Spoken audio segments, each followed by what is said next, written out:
నలినేదలగత జలమతితరలం నలినేదలగత జలమతితరలం తద్వజీవిత మతిశయజపలం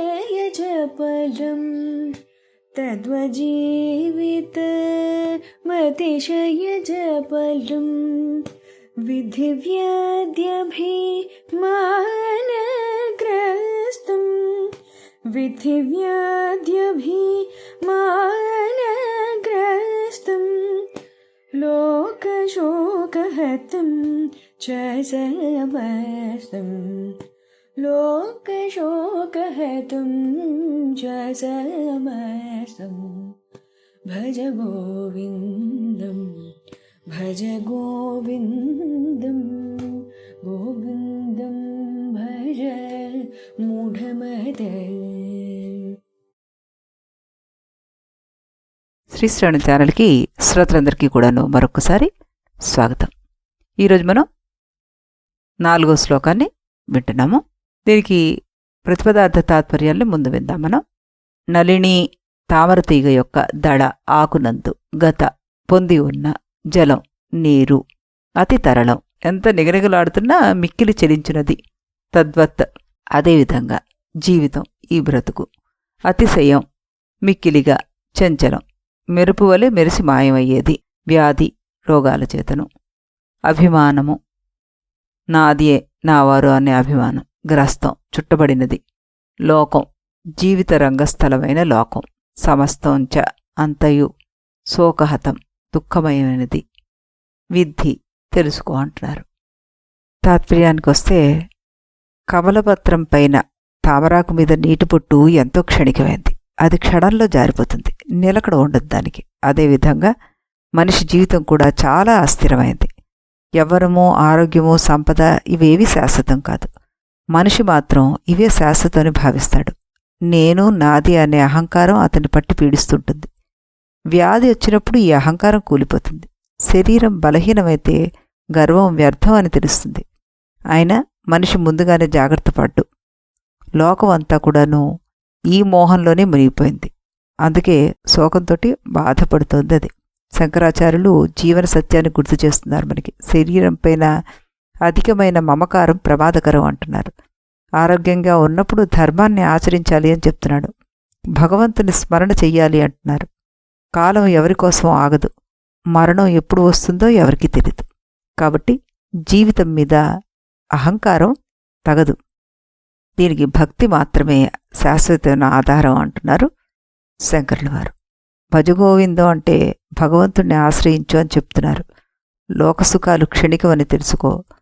శరీర సాధన మాత్రమే లక్ష్యం కాదు, మోక్షమే నిజమైన లక్ష్యం. మనందరికీ తెలిసిన అజామిలుని కథ. ఒకప్పుడు అజామిలుడు అనే బ్రాహ్మణుడు ఉండేవాడు. చిన్న వయసులో అతను ఎంతో శీలవంతుడు, వేదాధ్యయన పరాయణుడు, తల్లిదండ్రులకు సేవ చేసేవాడు. ప్రతిరోజు సంధ్యావందనం చేసి విష్ణు భక్తుడిగా జీవించేవాడు. ఒకరోజు అడవిలో పుష్పాలు తీసుకొచ్చే సమయంలో ఒక స్త్రీని చూసి మోహానికి లోనవుతాడు.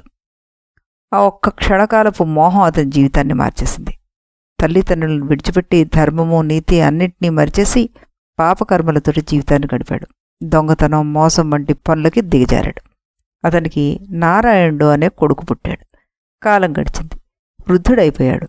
అతడు చేసిన పాపాల వల్ల చివరి సమయంలో భయంకరమైన యమదూతలు వచ్చారు. ప్రాణాలు పోయే క్షణంలో భయంతోటి అపారమైన ఆర్తితోటి అజామిలుడు గట్టిగా నారాయణ అంటూ పిలిచాడు. అతని ఉద్దేశం కుమారుడే అయినా నామం మాత్రం విష్ణునామం. ఒక్క నామస్మరణతోటి విష్ణుదూతులు వచ్చి యమదూతులకు అడ్డుగా నిలబడ్డారు. ఈ మనిషి విష్ణునామాన్ని ఉచ్చరించాడు, అతనికి పాపక్షయం జరుగుతుందని చెప్పారు. అజామిలుడు ఆ సన్నివేశాన్ని చూసి చైతన్యాన్ని పొందాడు. తన జీవితం ఎంత తప్పుగా గడిచిందో అర్థం చేసుకోగలిగాడు. తన పాపాలకు ప్రాయశ్చిత్తం చేసేందుకు వెళ్ళి తపస్సు చేసుకున్నాడు ఆ మహానుభావుడు. చివరికి భక్తి జ్ఞానంతో విష్ణువులో లీనమై మోక్షాన్ని పొందాడు అతను. జీవితం ఎప్పుడైనా మారిపోవచ్చు. పాపం చేసిన వారికి విముక్తి మార్గం ఉంది. భగవన్నామస్మరణానికి అపార శక్తి ఉంది. చివరి క్షణంలో అయినా భగవంతుణ్ణి ఆశ్రయిస్తే రక్షణ లభిస్తుంది. ఇక్కడ ఈ జీవితం క్షణభంగురం అన్న విషయాన్ని అతను గుర్తించాడు. అజామిలుడు యువకుడిగా ఉన్నప్పుడు తన జీవితం శాశ్వతం అని భావించాడు. శరీర బలము, ఇంద్రియ సుఖాలే సత్యమని అనుకున్నాడు. నళినదళ గత జలమిది తరళం అన్న పాదానికి ఇది ప్రత్యక్ష ఉదాహరణ. అతని జీవితం ఒక మోహక్షణంతో పూర్తిగా మారిపోయింది. ఇది జీవితపు చపలత్వాన్ని చూపిస్తుంది. జీవితం అతిశయ చపలం అన్న దానికి జీవితం క్షణికం అన్న మాట ఇక్కడ చూపిస్తుంది. అజామిలుడు తన యవ్వనంలో అది గుర్తించలేదు. ఆరోగ్యం, శక్తి శాశ్వతం అని మోహపడ్డాడు. చివరికి అహంకారం కూలిపోయింది. వ్యాధ్యాభిమానగ్రస్తం ఏదైతే ఉందో అది పూర్తిగా నశించిపోయింది. చివరి క్షణంలో లోకశోకం హతం చ సమస్తం అన్న మాటను గుర్తు చేసే అతనికి. లోకం అంతా ఈ భయ శోకాల మధ్యనే తిరుగుతోంది అన్నది ఆయన గుర్తించగలిగాడు. కాబట్టి మనం జీవితం క్షణికము, అహంకారం వ్యర్థము, భగవన్నామమే శాశ్వతం అన్నది మనం గుర్తించాలి ఇక్కడ. అలాగే మనందరికీ తెలిసిన మరో కథ గజేంద్ర మోక్షం. గజేంద్రుడు ఒకప్పుడు మహాబలవంతుడు. తన బలగర్వంతో అడవిని పాలిస్తుంటాడు. ఒకరోజు సరస్సులో స్నానం చేస్తుండగా ఒక మొసలి అతని కాళ్ళు పట్టుకుంది. గజేంద్రుడు తన అపారమైన శక్తితోటి పోరాడాడు. దేవతలను, గంధర్వులను వీరందరినీ పిలిచాడు. కానీ ఎవ్వరూ సహాయపడలేదు. రోజులు గడిచిపోయి బలం కాస్త క్షీణించిపోయింది. అప్పుడు ఆర్తితోటి ఆ కమలనాభుణ్ణి ప్రార్థించాడు. ఆ క్షణమే విష్ణువు గరుడు వాహనం పైన వచ్చి సుదర్శన చక్రంతో మొసలిని సంహరించాడు. ఇక్కడ నీటిలో ఉన్నంతవరకు మొసలికి బలం, భూమిపై ఉన్నంతవరకు ఏనుక్కి బలం. పరిస్థితి మారగానే బలం అప్రయోజనం అయిపోయింది. జీవిత చపలత్వం, తద్వజ్జీవితం అతిశయ చపలం.